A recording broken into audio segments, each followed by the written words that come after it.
ये बहुत ही शानदार कंसेप्ट के साथ आज की शुरुआत को करते हैं। देखो, सबसे पहले मेरा पढ़ाने का तरीका समझ लो। देखो भैया, अलजेब्रा है, सबसे पहला आपका काम होता है अलजेब्रा तभी पल्ले पड़ेगा जब आपको उसका थॉटिकल क्लियर हो। अगर आपको उसकी डेफिनेशंस में डाउट है, वो क्लियर नहीं है, सबसे पहले मैं आपको ओनली कंसेप्ट सिखाऊंगा, यानी कि पूरे अलजेब्रा का निचोड़, किस किस कंसेप्ट से किस तरह के ऑब्जेक्ट्स बनते हैं, पहले हम वो देखेंगे। पहले हम हथियार लेकर आएंगे, उसके बाद लड़ने जाएंगे। तो पहले आपको मैं हथियार प्रोवाइड कराऊंगा, यानी कि सारे के सारे कंसेप्ट का निचोड़ सिंपल लैंग्वेज में। पहले ऑब्जेक्टिव कराने से पहले मैं आपको संपूर्ण अलजेब्रा का निचोड़ पूरा कंसेप्ट अभी कराने जा रहा हूं। तो बिना देर किए मेरे साथ साथ नोट करना, अपने आप में पॉजिटिविटी लेकर आओ। तो चलिए दोस्तों, मेरे साथ जुड़ जाइए, फटाफट से एक रफ नोट वर्क में लेके बैठ जाइए। चलिए आज की कहानी की शुरुआत करते हैं एक आज के ज़ोरदार मोटिवेशनल कोट्स के साथ। रख हौसला, वो मंजर भी आएगा, प्यासे के पास चलकर समुंदर भी आएगा, थक कर ना बैठे मंजिल के मुसाफिर, मंजिल भी मिलेगी और मिलने का मजा भी आएगा। तो मेरे दोस्तों, तैयार हो जाइए अलजेब्रा का सुपड़ा साफ करने के लिए। तो चलिए फटाफट से आज की वीडियो को शुरू करते हैं। दबा के लाइक कर देना, देखिएगा। तो भैया, जैसे कि मैंने आपको बताया, सबसे पहले आपको मैं कंसेप्ट क्लियर कराऊंगा, ठीक है। सबसे पहले मेरे साथ साथ लिखना सब लोग, क्योंकि अगर पीछे रह गए तो पीछे पिछड़ जाओगे। साथ साथ चलना, माइंड को इस तरह से ट्रिगर करो। देखिएगा भैया, कंसेप्ट आज का फुल मजा आएगा, पूरी गारंटी है। अगर किसी ने कुछ नहीं पढ़ा, पूरी साल कुछ नहीं पढ़े हो, अगर वीडियो को देख रहे हो, पास हो जाओगे, फुल गारंटी है। और जो पढ़ते आ रहे हैं वो तो बहुत ही धन्य। देखिए भैया, कंसेप्ट सबसे पहला कंसेप्ट मैं लेने वाला हूँ linearly dependent and linearly independent का। बिल्कुल शॉर्ट ट्रिक, 2 सेकंड में आंसर देखिएगा। Linearly dependent and linearly independent, यहाँ पे डिपेंडेंट लिख लेना है ना, एंड लीनियरली इंडिपेंडेंट। बहुत ही शानदार, बड़ा ही जोरदार कंसेप्ट। देखिए भैया, क्या करेंगे।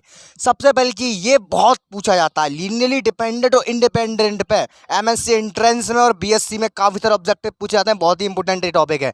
देखो, 2 सेकंड में आंसर निकलेगा, सिर्फ 2 सेकंड में, बस काम खत्म, खेला खत्म। देखो, इसमें क्या होगा, आपको कोई सेट दे देगा, किसी सेट के वेक्टर्स दे देगा आपको। आपसे पूछेगा कि भैया बताओ कि ये वेक्टर्स जो आपके दिए हुए हैं वो डिपेंडेंट है लीनियरली या इंडिपेंडेंट है। कुछ नहीं करना है, ठीक है भैया। अगर आपसे क्वेश्चन इस तरह से पूछ लेता है कि चेक करो जो आपको गिवन वेक्टर से आपको भैया कोई वेक्टर्स दे दिए जाएंगे, आपको वेक्टर्स दे दिए जाएंगे। क्या दे दिए जाएंगे भैया? आपको वेक्टर्स दे दिए जाएंगे। और आपसे पूछता है क्वेश्चन, आपने देखा होगा कि प्रूव करो, यानी कि इस तरह से कोई वेक्टर दे देगा आपको, कुछ तरह से कोई वेक्टर आपको दे देगा और आपसे पूछेगा भैया पता लगाओ ये इंडिपेंडेंट हैं या डिपेंडेंट हैं। बहुत सिंपल, कुछ नहीं करना है। 2 मेथड बताऊंगा, 2 मेथड जहन में उतर जाएंगे। पहला method determinant method. Determinant method क्या करेंगे? कुछ नहीं करेंगे भैया, जैसा रखा है सीधा का सीधा इसको ऐसे उठा लो। ये रखा है सीधा का सीधा, इसको ऐसे उठा लो, इसका डिटर्मिनेंट बना लो, ठीक है। जे रखा है वैसे का वैसे इसको उठा लिया मैंने, जैसा जे रखा हुआ है मैंने इसको उठा लिया। बस आपको प्लस माइनस प्लस करके इंटर वाला कंसेप्ट यार, इसका आपको डिटर्मिनेंट निकाल देना। अगर डिटर्मिनेंट 0 के इक्वल में आता है, मैं रिपीट कर रहा हूँ, अगर डिटर्मिनेंट आपका 0 के बराबर आता है, सॉरी डिटर्मिनेंट है ये, अगर आपका डिटर्मिनेंट 0 आता है तो भैया आपके जो वेक्टर्स होंगे वो आपके लीनियरली डिपेंडेंट हो जाएंगे। L D. अगर अब भैया आपका determinant is not equal to 0 आता है तो भैया आपके जो वेक्टर्स होंगे वो एल आई हो जाएंगे। 2 सेकंड में चेक करोगे, मजा आ जाएगा। किताब की डेफिनेशन क्या कहती है? वो यही कहती है, इसका मैं निचोड़ लेकर के आपके लिए लेकर आया हूँ। ज़्यादा थॉटिकल बन जाना, हमें ऑब्जेक्टिव से काम चलाना है। 2 सेकंड में आंसर क्या करेंगे। अगर हम पे कोई क्वेश्चन आया कि चेक करो ये हमारे वेक्टर्स हैं वो लीनियरली डिपेंडेंट है, लीनियरली इंडिपेंडेंट है, कुछ नहीं करेंगे। सबसे पहले उनको उठाया, सेम टू सेम इसको डिटरमिनेंट में रखा, उसका डिटरमिनेंट निकाल दिया। अगर आपका डिटरमिनेंट 0 आ जाता है तो वो एल डी होंगे, लीनियरली डिपेंडेंट होंगे। अगर आपका determinant is not equal to 0 आता है तो भैया वो एल आई होंगे। क्लियर है? Is that clear? अभी हम क्वेश्चंस लगाएंगे, पानी की तरह क्वेश्चन हो जाएंगे, 100 क्वेश्चन सिर्फ 30 मिनट में हो जाएंगे, मजा आ जाएगा। दूसरा मेथड भैया, अगर ये मेथड काम नहीं कर रहा है या भूल गए, दिमाग से उतर गया, दूसरा मेथड बहुत ही ईजी। क्या करेंगे, ठीक है भैया। अब देखिए, मैं आपको linearly dependent and independent check करने का सेकंड मेथड बताता हूँ। रैंक मेथड बहुत मजेदार है। अगर कॉन्सेप्ट समझ में आ रहा हो, लाइक कर देना वीडियो को। देखिए भैया, अभी मैंने आपको बताया कि डिटरमिनेंट के साथ हम किस तरह से चुटकियों में हम लीनियरली डिपेंडेंट और इंडिपेंडेंट का पर्दाफाश कर सकते हैं। अब मैं आपको सेकंड मेथड बताता हूँ। अगर वीडियो में मजा आ रहा हो तो लाइक रुकने नहीं चाहिए। जो लोग लेट आ रहे हैं उनसे मेरा विनम्र आग्रह है, कृपया करके वीडियो को टाइम से देखें। देखिए भैया, सेकंड मेथड बड़ा ही जोरदार है, मजा आ जाएगा। देखिए क्या है, रैंक मेथड। रैंक मेथड बहुत ही ईजी है भैया। क्या करेंगे, देखो कुछ नहीं करेंगे, मेरे कुछ स्टेप्स को फॉलो कीजिए। आपको मान लीजिए कोई वेक्टर्स दिए गए हैं ABCDEF, ठीक है, आपसे प्रूफ करा रहा है, यानी कि आपको आपको कुछ वेक्टर्स दिए गए हैं, आपसे पूछा जा रहा है कि भैया चेक करो डिपेंडेंट है या इंडिपेंडेंट है। क्या करेंगे, कुछ नहीं करेंगे, इसका हम कॉलम मैट्रिक्स बनाएंगे। क्या बनाएंगे, कॉलम मैट्रिक्स। फीलिंग करा रहा हूँ, देखो कैसे बनेगा। ऐसे बनेगा, ये ऐसा है, ये कॉलम वाइज आएगा, ये ऐसा लिटा हुआ, ये खड़ा हुआ आएगा, ABCDEF। समझ में आ गया। ये ऐसा है तो ऐसा आएगा, ये ऐसा है तो ऐसा आएगा। ये तब आएगा जब आप रैंक मेथड से चेक करते हो। अगर आप डिटरमिनेंट लगा रहे हो, डिटरमिनेंट वाला मेथड लगा रहे हो, जैसा है वैसी का वैसा यहाँ लिखा जाएगा। ये चीज़ गलत मत कर देना, बारीकियाँ बता रहा हूँ आपको, समझ गए। अगर ऐसा है तो ऐसा आएगा, अगर ऐसा है तो ऐसा आएगा। कुछ नहीं करेंगे, बस आपको इसकी रैंक निकालनी है। अब रैंक निकालना नहीं आता तो मेरे पुराने वीडियोस देख लेना, लेकिन यहाँ पे भी आपको बता दूंगा रैंक कैसे निकालते हैं। देखो रैंक निकालना कुछ नहीं है, आपके ऊपर है सब कुछ। आपको पूरी पावर दिखानी है, आप कितनी रो को जीरो कर सकते हो, आप कितनी रो को जीरो कर सकते हो। ये आपके ऊपर डिपेंड करता है कि आपको कैसे कैसे ऑपरेशन लगाना है। बस आपको रो को जीरो करना है। जितनी ज़्यादा रो जीरो कर पाओगे भैया, उतना ही आपके लिए फ़ायदेमंद रहेगा। देखो क्या होता है रैंक, मैं बता दूं आपको, इचलेंट फॉर्म में इसको कन्वर्ट करना होता है। अब रैंक होती क्या है वो समझ लो, number of non zero rows, total number of non zero rows. यानी कि मान लो ये मैंने ऐसी मैट्रिक्स मान लिया, आपने इसमें से नीचे की दो रो को जीरो कर दिया, या एक आपने एक रो को जीरो कर दिया। यहाँ पे लिखा गया रैंक क्या होगी, total number of non zero rows. यानी कि जब आपके बस की बात एक एंड पे आके खत्म हो जाती है कि हम इससे ज़्यादा जीरो नहीं हो पाएंगे, वहीं रुक जाएंगे, फिर वहाँ देखेंगे कि हम पे कितनी रो जिंदा बची हैं। एक रो जिंदा है, दो रो जिंदा है, रैंक कितनी हैगी, दो हैगी। समझ गए। अब देखो एक और चीज़ ध्यान रखना, रो पूरी तरह से खत्म वही मानी जाएगी जिसमें सारे एलिमेंट जीरो आ जाएंगे। अगर तुम सोचो जहाँ में एक एलिमेंट जीरो कर दो, जहाँ में एक एलिमेंट है बी, तो रो जीरो नहीं मानी जाएगी, तो रो काउंटिंग में आएगी। अगर आपकी पूरी रो पूर्ण तरह से उसके सारे एलिमेंट जीरो हो जाते हैं, तब हम उसको काउंटिंग में नहीं लेंगे। अगर उसमें एक भी एलिमेंट जिंदा बच जाता है तो हम उसको काउंटिंग में लेंगे, वही आपकी काउंटिंग होगी, वही आपकी रैंक कहलाती है। अब समझ गए रैंक निकालना। अब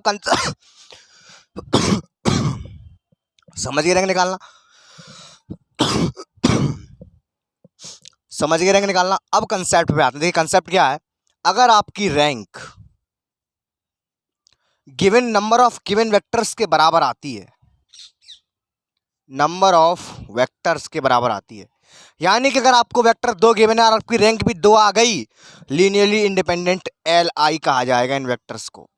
अगर आपकी रैंक जो क्या है वो बराबर नहीं आई नंबर ऑफ गिवन वेक्टर्स के, वेक्टर्स का मतलब ये कोष्टक, एक कोष्टक को मैं एक वेक्टर कह रहा हूँ, एक बक्सा दो बक्सा, अगर दो बक्से हैं रैंक भी दो आ गई, लीनियरली इंडिपेंडेंट। यानी कि अगर आपकी रैंक जो का है बक्सों की संख्या के बराबर आ जाती है, LI होगा। अगर आपकी रैंक बक्सों की संख्या के बराबर नहीं आती है तो आपका LD होगा। मेरे साथ साथ नोट कर देना भैया, सारे कंसेप्ट को आगे लिस्ट कर दूंगा, समझ गए। आइए बढ़ते हैं नेक्स्ट कंसेप्ट की ओर। देखिए भैया अब आपकी सेकंड नंबर की डिज़ाइन आती है पॉलिनोमियल फंक्शन में। पॉलिनोमियल फंक्शन आपको देगा, उसमें आपसे LD और LI पूछेगा कि ये क्या है। देखो polynomial function second number third number design, second number बोलेंगे इसको मैं पॉलिनोमियल फंक्शन।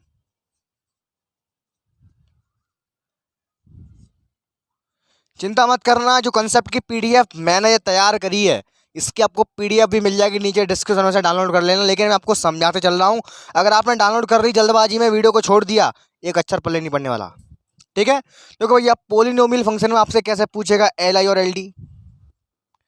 देखो पोलिनोमियल फंक्शन होता क्या है पहले बात समझ लो। यहाँ पे मैं एग्जाम्पल देके दिखा रहा हूँ, एक 1,x,1 प्लस एक्स प्लस का एक्स स्क्वायर। फीलिंग करना भैया, ये आपका क्या है भैया, एक पॉलिनोमियल फंक्शन है। अब इसमें आपसे पूछेगा भैया बताओ जो LI है क्या जो LD है। इसका कंसेप्ट क्या है, देखो बहुत सिंपल है। इस टाइप के क्वेश्चन में हमेशा हम लास्ट वाले एलिमेंट को देखेंगे, 1 प्लस एक्स स्क्वायर है, हम इसके जैसी इमेज आगे के दो एलिमेंट की भी इमेज अपने माइंड में करेंगे। अभी बात हवा में लग रही है, देखो प्रैक्टिकली दिखाता हूँ कैसे इमेज कर पाएंगे हम। 1 plus 0x square comma 0 plus x plus 0x square comma 1 plus x square. समझ में आ रहा है मैं क्या कहना चाह रहा हूँ। जो एलिमेंट आप आपका लास्ट में आपका दिया होगा पूरा पॉलिनोमियल, हम उसकी जैसी डिज़ाइन आगे के जितने भी सिंगल एलिमेंट हैं उनके अपने माइंड में सजाएंगे। किस तरह से सजाएंगे, देखो यहाँ पे दिया 1+x+x², तो हमने माना कि ये वन भी आपका इसी टाइप का सेम टू सेम डिज़ाइन का है। तो देखो मैंने अपने माइंड में डिज़ाइन को इससे रूबरू कराने के लिए मैंने यहाँ 0 गुणा कर दिया है, ताकि आपको डिज़ाइन फीलिंग से फीलिंग मैच हो, कनेक्टिविटी बनाने के लिए। देख रहे हो मैंने इसकी ऐसी शक्ल इसकी ऐसी करने की कोशिश करी है। ऐसे ही आपको अपने डिज़ाइन में करना है, ऐसे ही आपको अपने माइंड में करना है। उसके बाद क्या करेंगे, आपको भैया इनका कॉलम मैट्रिक्स बनाना है, काम खत्म। कॉलम मैट्रिक्स बनाना है आपको, क्या करना है भैया, आपको कॉलम मैट्रिक्स बनाना है। कैसे बनेगा कॉलम मैट्रिक्स, अरे मैंने सिखाया है, ये ऐसे तो ये ऐसे, ये ऐसे तो ये ऐसे, ये ऐसे तो ये ऐसे। अब यहाँ पे भरा के जाकर हमेशा याद रखो इसके कोफिशिएंट भरे जाएंगे यार, कोफिशिएंट। कॉलम मैट्रिक्स साथ साथ लिख रहे हैं भैया, राइटिंग थोड़ा अच्छा नहीं है मेरा, लेकिन साथ साथ मैं बोलने का प्रयास कर रहा हूँ, ठीक है। कॉलम मैट्रिक्स कोफिशिएंट, क्या करोगे, ऐसा चित्र माइंड में बनाने के बाद आप इसका कॉलम मैट्रिक्स बनाओगे। और कॉलम मैट्रिक्स में ये नहीं है कि एक्स वैक्स घुसा दो, नहीं, इनके कोफिशिएंट आएंगे 1 0 0, यहाँ पे कितना आएगा 0 1 0 और 1 1 1। फीलिंग कर पा रहे हो मैंने क्या कहा, दोबारा सुनो यार, इसका हम कॉलम मैट्रिक्स बनाएंगे। अगर पॉलिनोमियल फंक्शन है केवल तभी ऐसा करेंगे, ठीक है। यहाँ पे यानी कि ABCD XYZ कुछ भी घुसे पड़े हों तब हम ऐसा करेंगे। दिख रहा होगा आपको, मैंने इसकी डिज़ाइन हर एक एलिमेंट को हम इस तरह से एज्यूम करके चलेंगे माइंड में। ये चीज़ें इसमें नहीं थी तो मैंने इसमें 0 मल्टीपल लगा के अपनी इमेज को मैंने बरकरार रखा। फिर क्या किया मैंने, इसका मैंने कॉलम मैट्रिक्स बनाया, इसका जो कोफिशिएंट थे मैंने उसको यहाँ पर सजा दिया। समझ गए, अब कुछ नहीं करना है, find by rank method, find by rank method. अब दिख रहा होगा तुम्हारे रैंक मेथड में हाल बता चुका हूँ क्या होता है। इसकी रैंक निकालेंगे, 0 करने का प्रयास करेंगे। अगर आपकी रैंक गिवन बक्से के बराबर आ जाती है तो आपका LI होगा, अगर नहीं आती है तो आपका LD होगा। भैया अब आपकी अगली डिज़ाइन क्या कहती है, अगर आपका कोई भी फंक्शन आपका LD है या कोई भी मसाला आपका LD है, उसमें हमेशा एक रिलेशन निकलता है। आपसे ऑब्जेक्टिव में पूछ सकता है कि ये वेक्टर्स आपके LD हैं यानी कि लीनियरली डिपेंडेंट हैं, तो फाइंड इट्स रिलेशन। कैसे निकालेंगे, बहुत सिंपल, देखिएगा यहाँ पे कुछ लिखने जा रहा हूँ मैं। देखिए मान लीजिए नेक्स्ट डिज़ाइन कैसे निकालेंगे, देखो आपको पता है LI और LD प्रूफ करने का जनरल मेथड क्या होता है, मैं आपको दोबारा रिवाइज करा दूँ। आप क्या करोगे, देखो इस तरह से लिखते हो, AB1 + A2B2 + A3B3 बराबर 0 लेके चलते हो। वेयर A1 A2 और A3 बिलोंग्स टू F, आपके स्केलर्स होते हैं। V1 V2 डॉट डॉट आपके क्या होते हैं, वेक्टर्स होते हैं। यानी कि आपको जनरल मेथड क्या कहता है LI और LD का, कि आप वेक्टर्स और स्केलर्स का लीनियर कॉम्बिनेशन लोगे, और अगर आपके स्केलर से सारे 0 आ जाते हैं तो वो आपका LI होता है। अगर आपके स्केलर से 0 नहीं आते हैं तो आपका वो LD होता है। तो मैं in the case of LD बता रहा हूँ, ठीक है। LD होगा तभी रिलेशन निकलेगा, अदरवाइज रिलेशन नहीं निकलेगा।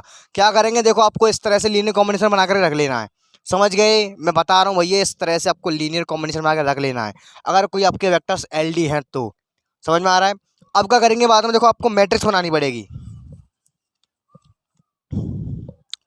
अब भैया आपको A1 A2 A3 की वैल्यूज निकालनी है बस, और ले जाकर के यहीं पटक देनी है, वही हमारा यही रिलेशन निकल करके आ जाएगा। अब वैल्यूज कैसे निकालेंगे हम A1 A2 A3 की, देखो क्या करना है, आपको वेक्टर्स लिखने हैं, आपको V1 V2 V3, यानी कि जो वेक्टर्स आपको गिवन होंगे, यानी कि आपको बक्से जो आपको गिवन होंगे, जो आपसे क्या रखा होगा, ये बक्से आपके LD हैं तो आपका इसका आप रिलेशन निकालिए। इन बक्सों को उठा के यहाँ रखना है, ऐसे ऐसे करके रख लिया। उसके बगल में आप यहाँ पे लगाओगे A1 A2 A3, यानी कि जो स्केलर्स यहाँ पे अपने लीनियर कॉम्बिनेशन में फील्ड से उठाए थे वो लगाओगे। बराबर में लेके चलोगे आप 0 0 0, देन क्लास 12th। आपको कुछ नहीं करना है, बस A1 A2 A3 के वैल्यूज निकालने हैं। इस तरह यहाँ से निकल आएंगे और ले जा करके आपको इसी लीनियर कॉम्बिनेशन में रख देना है, यही आपका रिलेशन बन जाएगा। अभी बातें हवा में चल रही हैं, जब मैं इसके क्वेश्चंस कराऊंगा तब आपको HD क्वालिटी में क्लियर होगा, बस नोट करते रहिए। आइए बढ़ते हैं सेकंड कॉन्सेप्ट की ओर। थर्ड नंबर कॉन्सेप्ट देखिए क्या है, basis and dimension of an extension field. अभी एक्सटेंशन फील्ड क्या होता है, इसका बेसिस और डायमेंशन हम निकाल कैसे सकते हैं।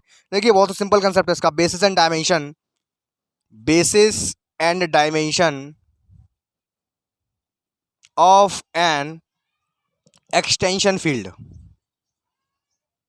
एक्सटेंशन फील्ड बहुत ही सिंपल है, देखो एक्सटेंशन फील्ड Q/Q।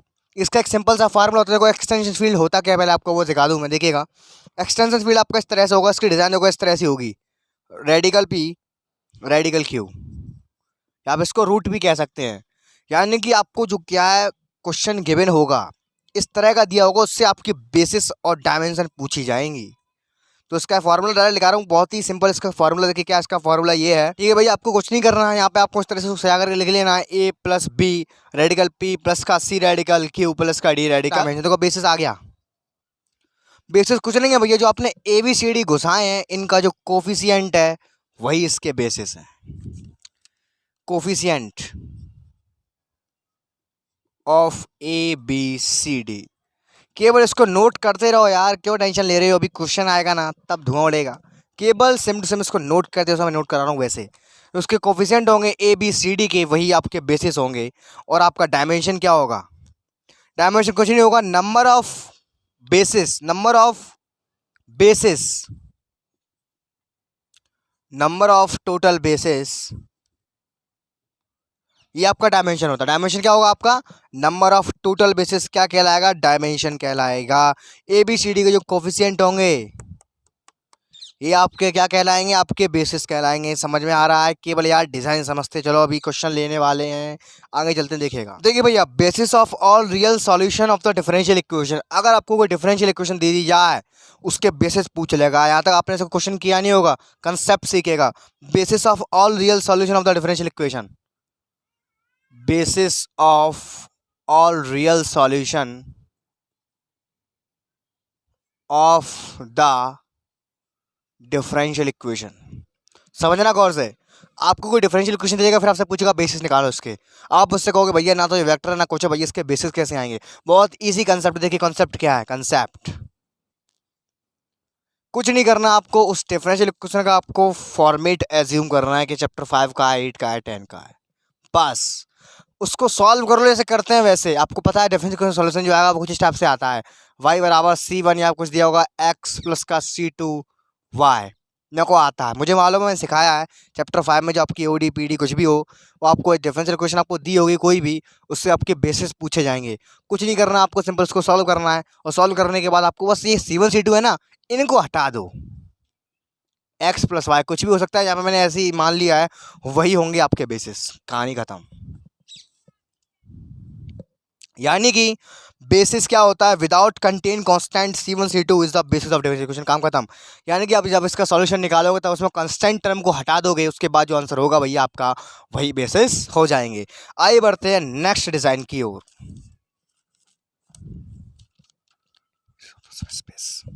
देखिए, when a set is a basis of subspace, when a set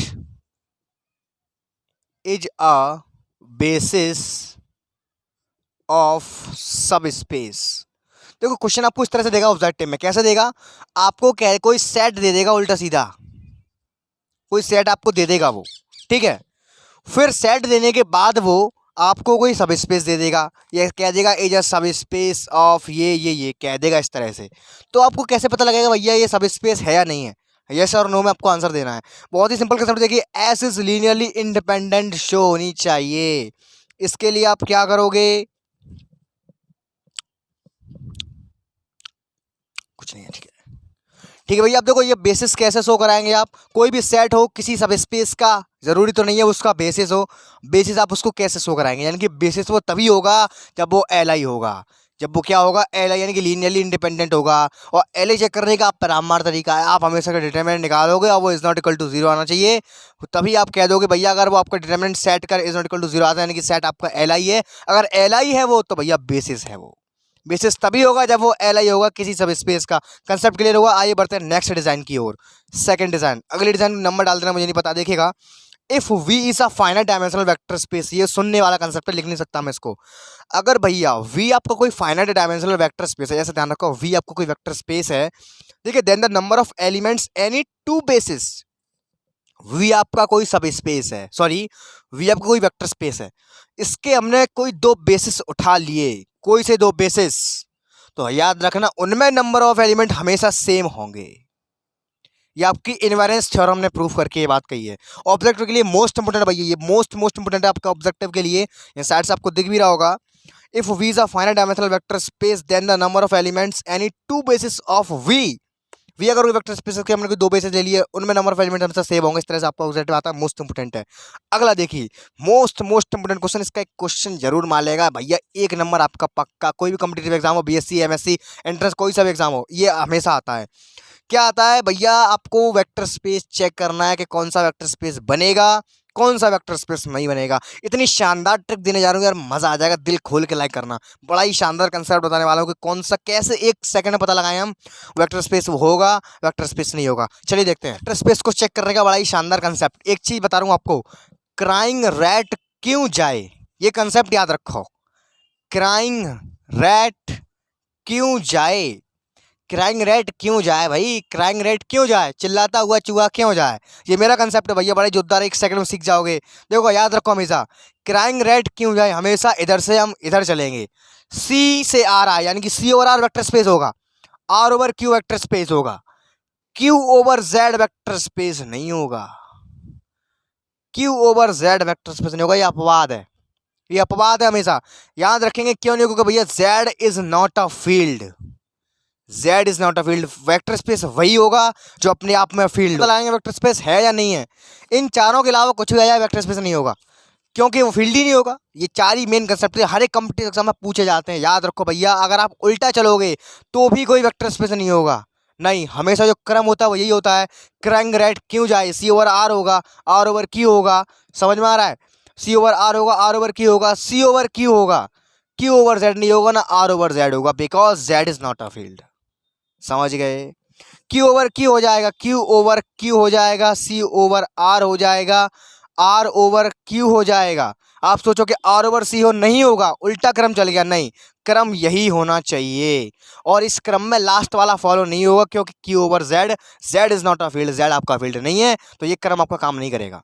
ये इसके रेस्पेक्ट में ये नहीं सी ओवर आर हो जाएगा, आर ओवर की हो जाएगा, सी ओवर की हो जाएगा, लेकिन आर ओवर जेड नहीं होगा, क्योंकि Z is not a field. समझ में आ रहा है, यहाँ से आपका कंसेप्ट क्लियर हो, कंसेप्ट क्लियर हो रहा है। अब देखो यहाँ से, देखो आपका सी ओवर आर हो जाएगा, ये तुरंत देखती खेन विकल्प टिक हो जाएगा, तुरंत देखती खेन आर ओवर क्यू आपका वेक्टर स्पेस हो जाएगा, आपका सी ओवर क्यू वेक्टर स्पेस हो जाएगा, आपका क्यू ओवर क्यू आपका वेक्टर स्पेस हो जाएगा, आपका सी ओवर सी आपका वेक्टर स्पेस हो जाएगा, आर ओवर आर आपका वेक्टर स्पेस हो जाएगा। आप मुझसे कहोगे सीधा सीधा यही क्रम होना चाहिए, क्राइंग रेट क्यों जाए, इस तरह से अपने माइंड में कैप्चर कर लीजिए। अगर आप सोचो उल्टा होगा, आर ओवर सी कभी नहीं होगा, उल्टा कभी नहीं होता, ये उल्टा कभी नहीं होगा। क्यू ओवर आर कभी नहीं होगा, क्यू ओवर सी कभी नहीं होगा। समझ गए, कंसेप्ट समझ में आया। एक बार में याद, 1 सेकंड में, आप कभी भी एग्जेप्टिव आए पेपर में, कभी भी पेपर में आपको ऑब्जेक्टिव देखेंगे मैं 1 सेकंड में टिक मार दो, फुल गारंटी है। अब देखो यहाँ से एक और चीज़ निकल करके आती है, डायमेंशन। डायमेंशन यहाँ से चुटकी बजा के निकल के आएगी। देखो अगर यहाँ पे एक ही एलिमेंट आ रहा है, एक ही मसाला आ रहा है, एक ही फील्ड आ रहा है, क्यू ओवर क्यू, क्यू अपने आप के ओवर में ही है, डायमेंशन इसका 1 हो जाएगा। अगर कोई दो चीज़ है, सी ओवर आर है, सी अलग है, आर अलग है, दो चीज़ मिल गई, ये भैया आपकी डायमेंशन 2 हो जाएगी। इस तरह से यहाँ से आप डायरेक्टली इसकी डायमेंशन भी चेक कर सकते हैं।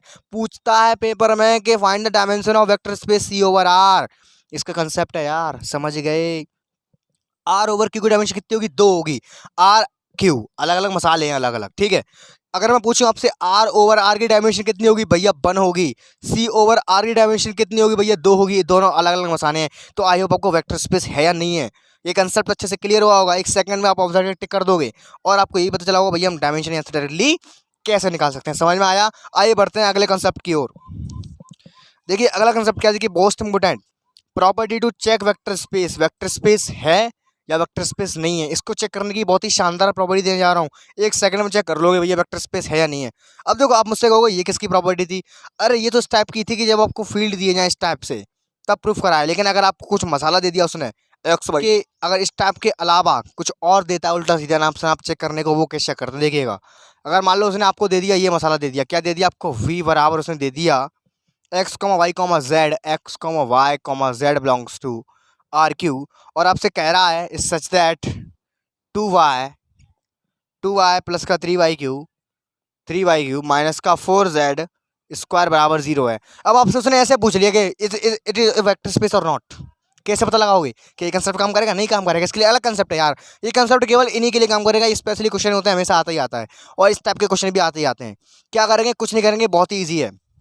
देखो इसका बेसिक कंसेप्ट है, आपको कोई भी अनाप शनाप सील्ड फील्ड कुछ भी दे दिया हो, कोई भी सेट दे दिया हो, इस तरह से सच दैट करके डिफाइन दिया हो, क्या करेंगे, हमेशा इसके रिलेशन को सेटिस्फाई करने का प्रयास करेंगे। देख रहे हो यहाँ पे इस इक्वेशन में क्या कि मैं डालूं कि 0 हो जाए तभी तो सेटिस्फाई हो जाएगी वो। तो देखो यहाँ पे हमेशा हमेशा 2 टपल बनाएंगे, क्या बनाएंगे 2 या 3 टपल बना लेंगे, ज़्यादा नहीं बनाएंगे। तो देखो इसके लिए मैं टपल बना लूँ 2 0 1 और सेकंड टपल बना रहा हूँ आपका मैं 8 0 2। देख रहा होगा आपको ये इसको सेटिस्फाई करेंगे। कम से कम 2 तो बनाओ यार, 2 से अधिक बना सकते हो लेकिन कम से कम 2 जरूर बनाना। क्या करेंगे अब इसको सेटिस्फाई मैंने करा, ये सेटिस्फाई हो रहा है, ये भी सेटिस्फाई हो रहा है। तो भैया वेक्टर स्पेस की कंडीशन मस्त है कि इनका जो एडिशन आएगा वो भी इसको सेटिस्फाई करना चाहिए। अगर वो सेटिस्फाई करता है वेक्टर स्पेस आंख बंद करके, अगर सेटिस्फाई नहीं करता है is not a vector space. समझ में आया? अगर आपको भैया कोई भी सेट तरह किस तरह से डिफाइन करके दे दिया, आपसे वेक्टर स्पेस पूछे है या नहीं है, क्या करेंगे सबसे पहले हम ऐसे टपल जोड़ेंगे भैया जो उसकी गिवन कंडीशन को सेटिस्फाई कर रहे हो। कोई भी कंडीशन हो सकती है, बस आपको दिमाग चलाना है भैया इसकी कंडीशन को सेटिस्फाई करने के लिए आपको एक्स वाई जेड की वैल्यू चाहिए। उसके बाद उनको आप एडिशन भी सेटिस्फाई करना चाहिए। अगर एडिशन सेटिस्फाई कर जाता है तो आपका वेक्टर स्पेस होगा, अगर नहीं करता है तो नहीं होगा। समझ गए? इनके साथ साथ इनका एडिशन भी सेटिस्फाई करना चाहिए। समझ में आ गया? अब बढ़ते हैं नेक्स्ट कंसेप्ट की ओर। आपको देखो एक शॉर्ट ट्रिक देने जा रहा हूँ, द वेक्टर स्पेस का डायमेंशन निकालने की शॉर्ट ट्रिक। देखो डायमेंशन यहाँ पे निकालना हम सीखा था हमने इस टाइप के मसाले की, अब मैं दूसरी टाइप का मसाले की आपको डायमेंशन निकालना सिखा रहा हूँ। देखो कैसे निकालता है। अगर कोई आपको इस तरह से गिवन है V&R, आपसे कह दे V R in a vector space, is a vector space, find the dimension of vector space. क्या करें, डायमेंशन क्या होगी, ये यहाँ पर दिया होगा वही आपकी डायमेंशन होगी। अगर आपसे मैं पूछूं कि V3R is a vector space, find the dimension of the vector space, आप आंख बंद करके मुझसे कह दो कि इसकी डायमेंशन 3 होगी। समझ में आ गया? नेक्स्ट कंसेप्ट की ओर बढ़ते हैं। देखिए मोस्ट इंपोर्टेंट कंसेप्ट आपका, very very important. Let V be the vector space of all n cross n matrix over a field, then the dimension of V। याद रखना अगर कभी भी n क्रॉस n मैट्रिक्स का क्वेश्चन आ जाए, n cross n matrix का question आ जाए और आपसे पूछे ऑफ ऑल मैट्रिक्स, यानी कि कोई सारी विश्व की सारी मैट्रिक्स हैं n क्रॉस n की, स्क्वायर मैट्रिक्स हैं सारी, कोई भी क्वेश्चन अगर आ जाए ओवर अ फील्ड, किसी भी फील्ड के ओवर में दी गई है और आपसे डायमेंशन पूछे, तुरंत बता दो कि फॉर्मूला क्या होगा, n स्क्वायर फॉर्मूला होता है, n स्क्वायर नहीं सॉरी n की पावर n फार्मूला हो जाएगा। अगर यहाँ पर दिया n बाई n, यहाँ पर मैं कर दूँ 2/2 की ऑल मैट्रिक्स का डायमेंशन कितना होगा, आंख बंद करके 2 की पावर 2 बराबर 4 आ जाएगा, डायमेंशन खत्म कहानी। समझ गए यार? शॉर्ट ट्रिक है, मजा आ रहा होगा, वीडियो को लाइक करते रहना। समझ गए? कोई भी आपको n क्रॉस n की मैट्रिक्स दे दी हो और आपसे डायमेंशन पूछा, फार्मूला होता है कितना, n की पावर n, इसको नोट कर लो। लेकिन इसमें भैया और डिजाइन आती हैं। अगर आपसे पूछ ले n क्रॉस n की ऑल सिमेट्रिक मैट्रिक्स पूछ ले तो क्या करेंगे, सिमेट्रिक मैट्रिक्स, सिमेट्रिक मैट्रिक्स इसका फार्मूला होता है n+1/2। क्या होता है फार्मूला, n+1/2। फार्मूला क्या होता है, n+1/2, यानी कि अगर आपको इसकी डायमेंशन पूछ ले फार्मूला क्या हो जाएगा, n+1/2। नाउ अगले नंबर पे आपकी आती है स्क्यू सिमेट्रिक मैट्रिक्स। अगर आपसे कह दे कि ऑल n क्रॉस n की स्क्यू सिमेट्रिक मैट्रिक्स हो जाए तब उसका डायमेंशन क्या होगा, उसका डायमेंशन होगा आपका n-1/2। बस यहाँ पर जान लीजिए 2/2 है, 3/3 है, कुछ भी आ सकता है, n की के डालो डायमेंशन चुटकियों में हाथ में आ जाएगा। समझ गए? आइए बढ़ते हैं नेक्स्ट कंसेप्ट की ओर। ध्यान से पढ़ना, बहुत ध्यान से देखिए क्या है। Basis of a vector space, किसी भी वेक्टर स्पेस का बेसिस कैसे निकालते हैं वो मैं आगे बताऊंगा। कोई भी सेट अगर उसका बेसिस होगा तब क्या करेंगे, तो कौन सी कंडीशन सेटिस्फाई करना चाहिए, सीधी बात है भैया, चाहे सब स्पेस का बेसिस की बात चल रही हो चाहे वेक्टर स्पेस के बेसिस की बात चल रही हो, हमेशा वो LI होना चाहिए। और LI कैसे सिद्ध करते हैं, LI कैसे चेक करते हैं, डिटर्मिनेंट मेथड बता चुका हूँ यार, मोस्ट इंपोर्टेंट है, मैंने कही नहीं LI और LD इन सब की जड़ है। अगर आपको ये नहीं आता है तो आप बहुत सारे क्वेश्चन करने से वंचित रह जाएंगे। अगर आपको LI LD अच्छे से आता है तो आप सारे क्वेश्चन को अच्छे से कर सकते हैं। यानी कि आप समझ चुके होंगे, यानी कि आपको कोई भी वेक्टर स्पेस का अगर बेसिस चेक करना हो कि है या नहीं है, चेक करना सिखा रहा हूँ, अभी निकालना नहीं सिखा रहा, निकालने का कंसेप्ट दूसरा है, केवल चेक करना सिखा रहा हूँ। अगर बेसिस होगा तो वो LI होगा, अगर बेसिस होगा नहीं होगा तो वो LI नहीं होगा। अब आपको एक मोस्ट इंपोर्टेंट फॉर्मूला लगा देता हूँ ना, मोस्ट इंपोर्टेंट एक फॉर्मूला है, यह लिखना बहुत बेहद जरूरी है।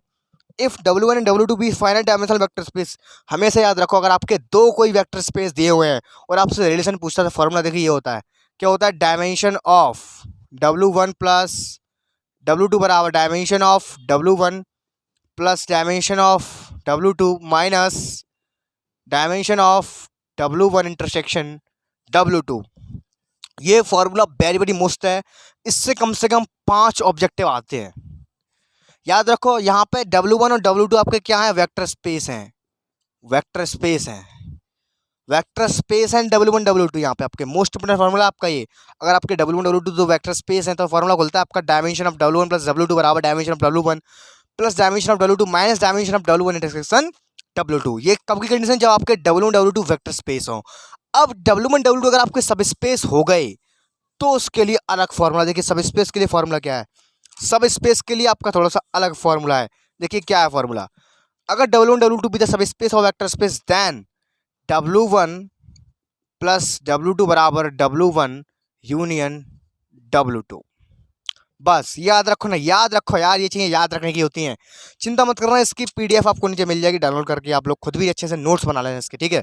यहाँ पे मान लिया आपको क्लियर करा रहा हूँ इसका कंसेप्ट क्या है, कैसे है, समझ रहे आ रहा है। अगर आपके W1 W2 वेक्टर स्पेस है तब ये फॉर्मूला याद होना चाहिए। अगर आपके W1 W2 दो सब स्पेस हैं, सब स्पेस समझना आयो, सब स्पेस समझ रहे हो, सब स्पेस हैं तब ये चीज़, ये वाला फॉर्मूला आपको याद होना चाहिए। क्वेश्चन आपसे इस तरह से पूछेगा, ठीक है। अब इसकी सेकंड कंडीशन क्या है, देखिए सेकंड कंडीशन।